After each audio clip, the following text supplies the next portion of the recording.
Hi, this is Dr. David, and welcome back to the Fresh Start Podcast. I'm really, really excited to have you here today. I'm here at work on a Saturday. It is Saturday, March the 4th, 2023, and I'm really just happy to be here. I've got a lot of things I want to share with you about some upcoming podcasts and also just about some insights that I've had. So this will be a shorter podcast. I think this one probably will last maybe about I don't know 30 minutes. So this is going to be a shorter one compared to some others, but I'm going to share a lot of information with you. If you haven't done so already, please subscribe. Please subscribe. That helps grow the podcast. It helps other people find it. I want you to listen to it, but I also want you to subscribe. Right? I put a lot of time and energy into this, so it just really, really helps the podcast grow. If you subscribe, if you rate it, please give it a 5-star rating, especially if that's how you feel about it. If you have any feedback, you're welcome to email me about it. I provide all of my practice information, but please subscribe. If you feel so compelled, go to the donation page too, the crowdfunding page. You can find that. It's listed on Facebook.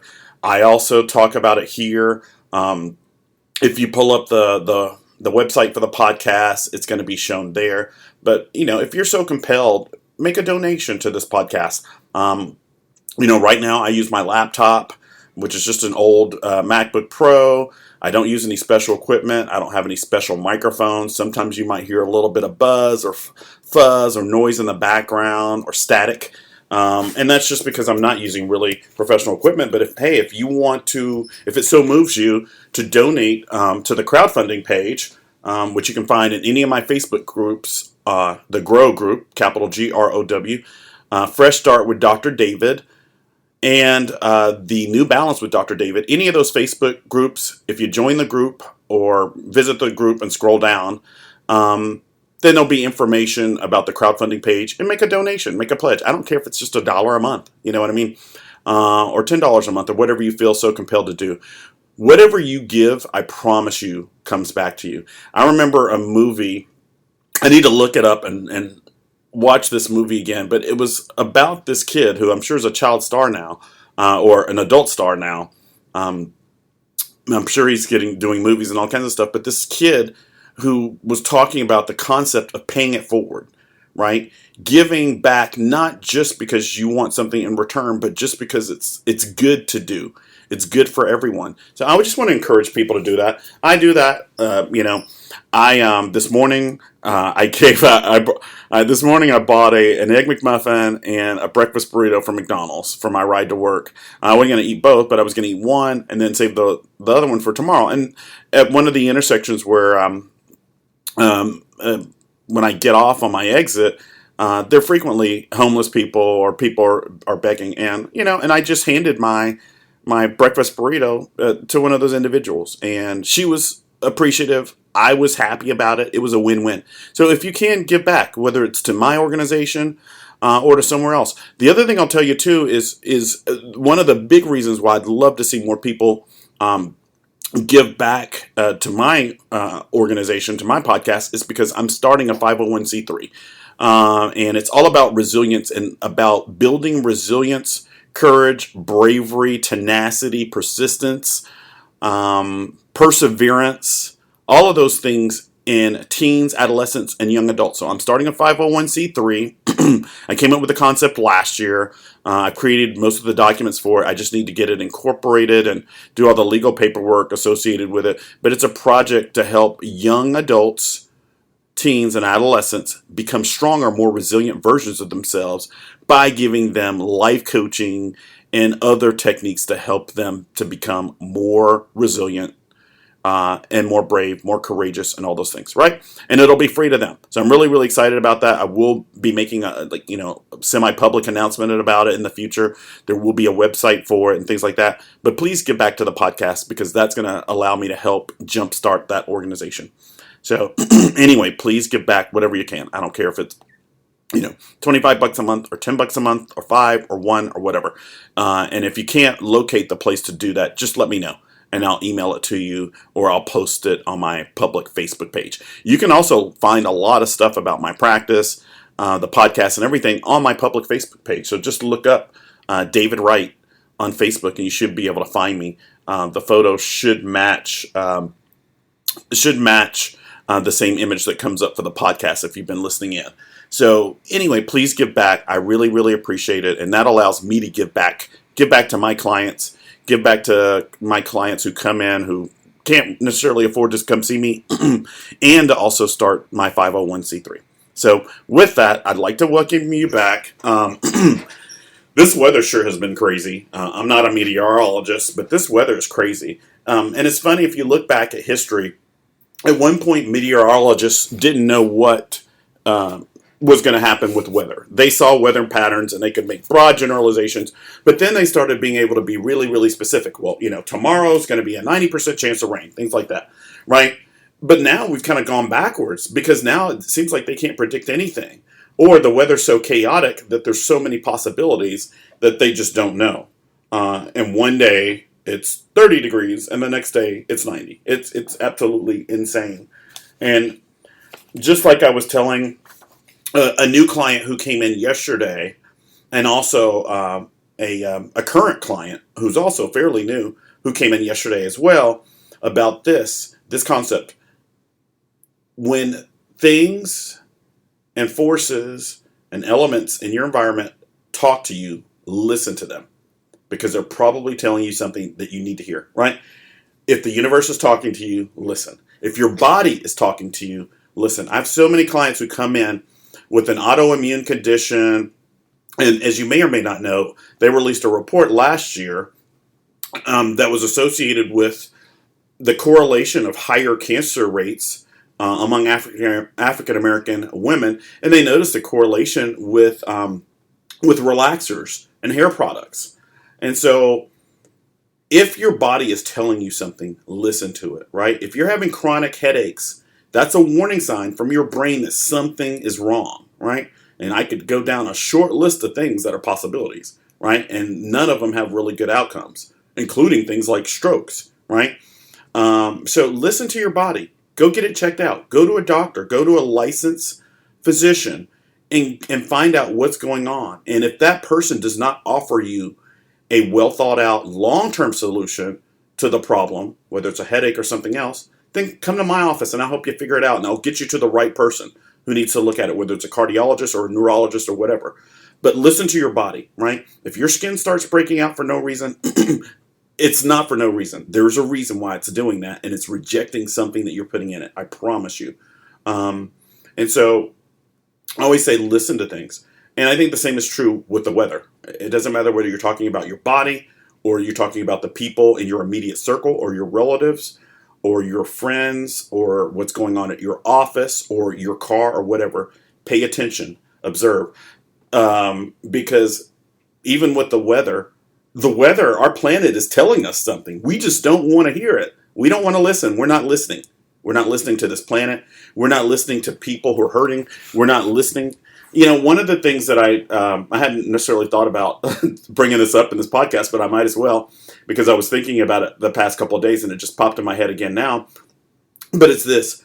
I've said repeatedly, the purpose of this podcast is not politics. I don't really want to talk about politics, but when politics intersect with psychology or mental health, wellness, healthcare, things like that, self-improvement, I will talk about it. And I'm going to say this, and this isn't just about President Biden, but it's about a lot of different presidents, right? One of the things that I've heard the Biden administration say recently is cite all the job numbers, the low unemployment rate, right?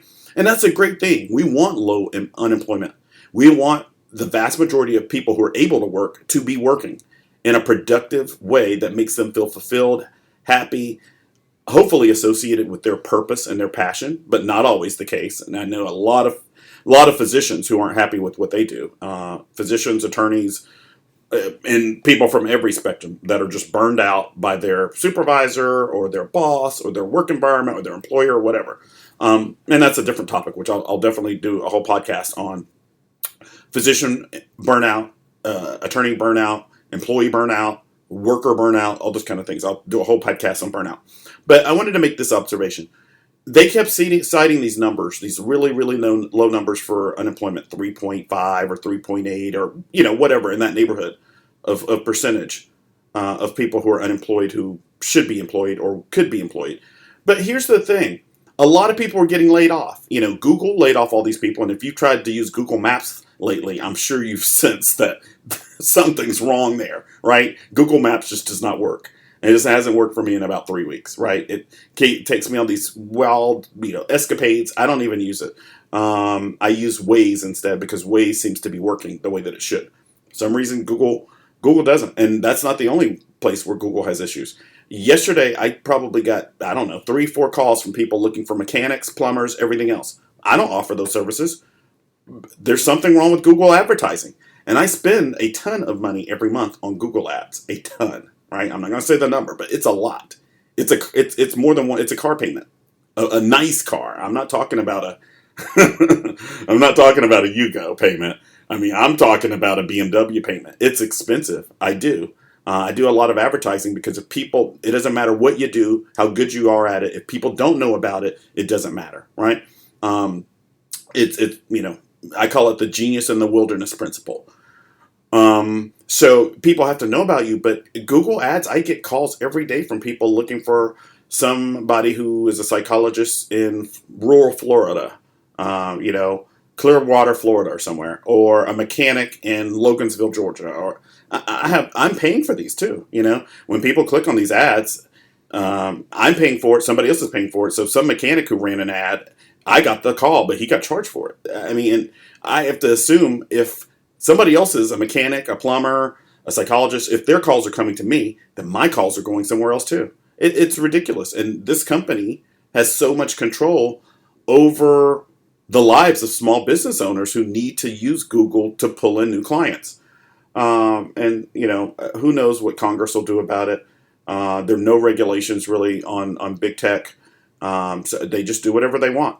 And anyway, that's a whole different thing. But the point was that the planet is telling us something, and whether we listen to it or not is up to us. But the other point that I was making is this: when I brought up the point about the Biden administration, just a number like 3.8% doesn't mean anything. Companies like Google, Microsoft, Amazon, all these companies and small businesses all across America are laying off people, and supposedly, according to what I've read,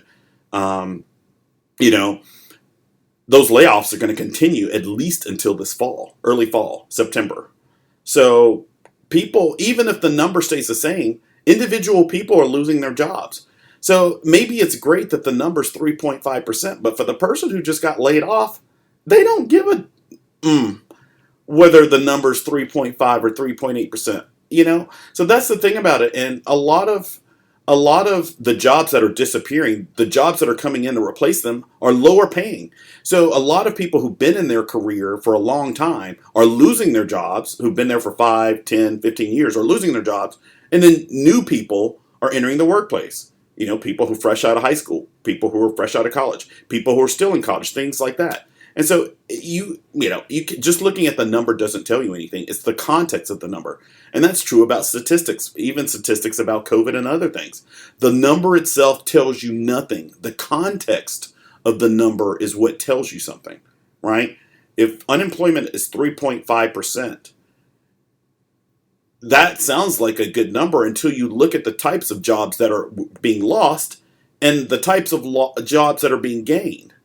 And the difference in those types of employees, right? It's easy for somebody who's 20, 18, 20, 25, 30, etc. to find a job, a decent paying job. It's different for somebody who's been doing what they've been doing for the last 20, 30 years and who's in their 40s and 50s. I can tell you age discrimination is a real thing. It exists. And people make determinations about that for everything. I know that I sensed that was true when I was applying for residency. After I finished medical school, being an older student, but they absolutely look at things like that. And there's no way to stop age discrimination. You can never prove that somebody didn't hire you because you were too older or older than the composite number or the mean number that they were looking for. You just can't prove it. And they're not going to say it. Uh, you know, so that's a real thing. So the numbers are great. We need statistics, but you have to look at the context of the numbers, and that's the sad thing about science and the use of numbers and statistics is you can use them to show almost anything. And, that brings up the larger concept of this. Sometimes it's not what you say, it's what you don't say. And so whenever you're having a conversation with somebody, whether it's a discussion or a debate or a disagreement or just an honest discourse on some topic, don't just pay attention to what they do say. Pay attention to the things that they should be saying but aren't saying. And that's a concept in law. A lot of times people lie by omission. It's not what they've said is a lie, it's the fact that they've held things to you that if they told you those things, you would have a different thought or a different feeling or come to a different conclusion. And that happens all the time. The government is certainly guilty of doing things like that. So, an example of that is if you look at a number like 3.5 or 3.8% unemployment, well, let's look at the numbers in terms of the income of everybody. Is the income going down? And not only that, but not to mention when you add in inflation, there was a statistic that I heard about, I believe it was late last week. I think it was on CNN. And they were talking about the price of a home. And I've heard some people say, oh, young kids today or people today, they just don't have the same values. Well, here's the thing. Things are more expensive now. Cars are more expensive, especially in terms of how much you earn, right? It used to be the case that the cost of a house was equal to what you earn. But most people don't earn $400,000, right? And they were saying basically that if you adjust for the differences between this time period and say, I don't know, the 70s, 80s, maybe even the 90s, a house today for the average person should be around 80 to 90,000, but it's not. It's 350 to 450,000. And so things have gone up. Housing prices have gone up 5 times, even when you adjust for inflation and time. It's crazy. So, if you take a house, and even, you can go back further than that. If you want to go back to the, I don't know, 50s, 60s, 70s, where, a house might cost, I don't know, 25 grand, right? And the person made 20 grand and their spouse made 20 grand. So they made 40 grand together. They had a couple of kids and the house was 25. So they actually made more money per year than the cost of the house. Now, that doesn't count taxes, right? But that's far different from what we have now, where you've got a couple making, I don't know, let's say 100 grand or 120 grand and a house costs 400, right? Just think about over time how much more money they're spending on interest and things like that. It's really, really hard to get ahead these days with these prices. And I don't see anybody doing anything about it. You can't count on the Fed. They don't do anything. I think more than anything, they're just a kind of a function of big banks, inflation, all those kind of things, all these rising interest rates. It's just crazy. But anyway, that's something you should think about, right? The numbers, the statistics don't always tell the whole story. What's the context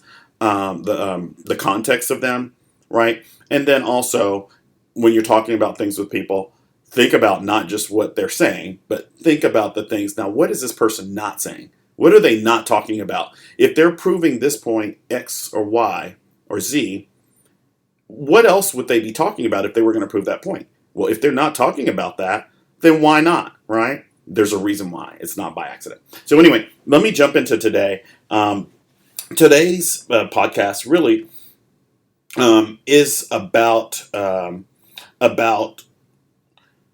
the concept of communication and conversation flow, right? And the reason why I'm doing this is because if you checked in, last Saturday I did a great podcast episode with Melat Tazura. She's a client of mine, and she's been a client of mine for a year and a half, and she's just done phenomenally. She went from not wanting to leave home, not being able to even sit in a car, just a car that's just sitting there, right? She was so crippled with anxiety associated with driving, which she thought was about driving, which turned out to be about other things, right? Which she discovered that connection when she came to my office. But now, a year and a half later, let's see. She's got several promotions at work. She started her own company. She is resilient. She's brave. She's tackling stuff. She's starting to grow. She's becoming more resilient. It's such a transformation. It just blows me away. And like I said during the podcast last week, you need to check it out. I think it's episode 4, and it's on the concept of stability. She wanted to do her podcast on stability. And the funny thing about it is when I brought up the idea to her about doing a podcast, I was going to talk about anxiety because that was the reason why she came to me. Panic attacks and anxiety associated with driving. But she reframed it and she said, I want to do it on stability. And that blew my mind away because instead of looking at herself as a victim of anxiety and panic, she looked at herself as a victor in stability. And I thought that was huge. I learned something from that. That was huge. And so that's one of the great things that I love about what I do is I actually learn as much from my clients as hopefully that they learn from me. So that's one of the things that I love doing what I do. I'm energized about it, and I totally get rewards that are intangible. It's really more about the other things aside from just money. Money is nice, but it's not about that. It really is not about that. And people who are older, who have all the money in the world, will tell you that it's not all about money. So, but anyway, this is kind of an observation. And there's a Facebook group that I have. I've got 2 private Facebook groups. Fresh Start with Dr. David Facebook group. That's the full name of it, actually. Fresh Start with Dr. David Facebook group. Right? It's private, but you can join. You'll get free positive affirmations. And then there's another group called New Balance with Dr. David, which is also a private group. But I also created a public group. And that public group allows you to share the positive affirmations, motivational quotes, and other things. But one of the things that I learned or someone brought up was a post that I shared, and it was about observation. And it was so, I'll just say her name is Linda. And she just has a great soul. You can just sense it a mile away. I first met her when my mom was principal at a school, and I was a kid, and her kids went to the school. And they used to do a cake walk every year, and she would always bring a cake and things like that. But anyway, her name's Linda. Great soul. If you've joined any of my groups, you'll see that she likes a lot of things, and she just has a really, really calming energy, and I like it. So anyway, thanks, Linda. But she brought up I made a comment, which she rarely makes comments about things, and it was about observation, and it was really, really good. But here's the key. All of our sciences, everything we do, from sociology to psychology to anthropology, to chemistry, to biology, to meteorology, every single thing we do is based on observation. Philosophy, all those things, all about observation. So observation is our first and most powerful skill as people. That's why we have a mind, to observe. You learn so much by observation. Well, this podcast is about an observation that I made. So when I did the podcast with Maylot, when I went back, I've listened to it maybe 3 or 4 times. One of the things that I notice is sometimes, and it probably depends on how much coffee I've had, honestly, but sometimes I'll notice that during moments of silence, I'll feel the need to say something, right? To say yes or this or whatever. And there's nothing wrong with that. But one of the things that I've noticed with a lot of people, with my clients, and by observing myself in podcasts, especially podcasts with another guest, that was the first podcast that I had a guest. Most of the others I've done all by myself, although there'll be a lot of upcoming guests. But, I just noticed that. I noticed that during periods of silence, and I think I don't just do that during a podcast. I think I do in other situations. And one of the things that brings up is just the concept of sitting in stillness, right? Most of us don't want to sit in stillness. You get that when you do yoga, and when you do Reiki, and when you do meditation, and when you do hypnosis and things like that.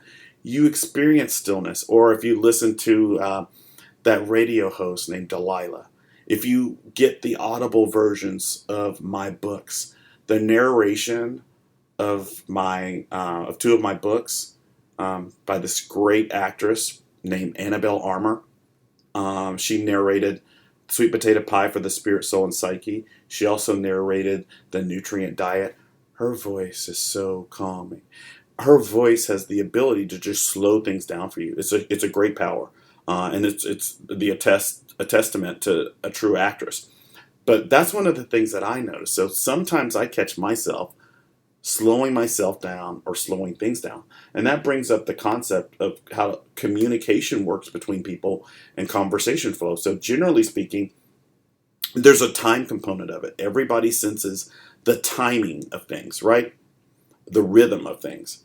And generally speaking, in a conversation, what you try to do is you try to match your rhythm with theirs. Either you speed up or slow down, or they speed up or slow down. And usually both of you guys are doing the same thing at the same time. And usually after you get to know someone pretty well, you can kind of time it.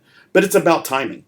And I have an upcoming podcast that I'm going to do about time management, about timetables, about conservation of time, productivity of time, efficiency of time, um, all those kind of things, right? All about time. But communication is all about time. It's all about time. And it's about rhythm and flow. And so, what I would challenge you to do, just so you learn a little bit about yourself and about how you communicate with people, but I promise you it will improve your communication skills with people, and they'll hear better and they'll listen better, and vice versa, is if you actually have a conversation with a friend and record it. Let them know ahead of time. Don't secretly record it. I don't think that's a good idea. But let them know and record it, and then listen back to it and notice what happens during the pauses. Or if you overtalk the other person, or if they overtalk you, listen to it. One of the things that I discovered about myself is it makes me feel uneasy sometimes when there are pauses or moments of silence. But here's the thing, that's a good thing, because that means everybody's getting a chance to process things.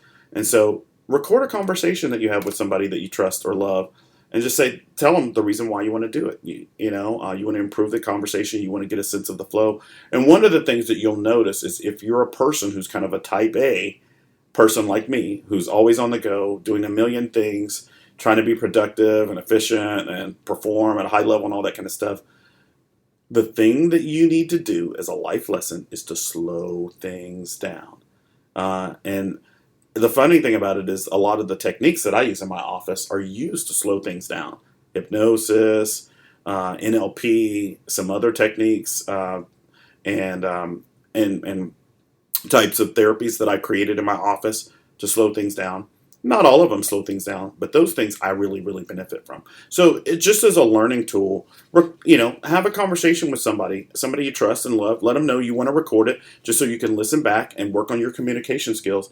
And I guarantee you'll learn something about yourself and whether you need to speed things up in terms of your time or slow things down, right? Usually, whatever you do, and some people probably fall right in the middle and they have just the right balance. But most people probably speed things up a little bit too much, or they slow things down a little bit too much. And if that's the case, then what you want to do is the opposite.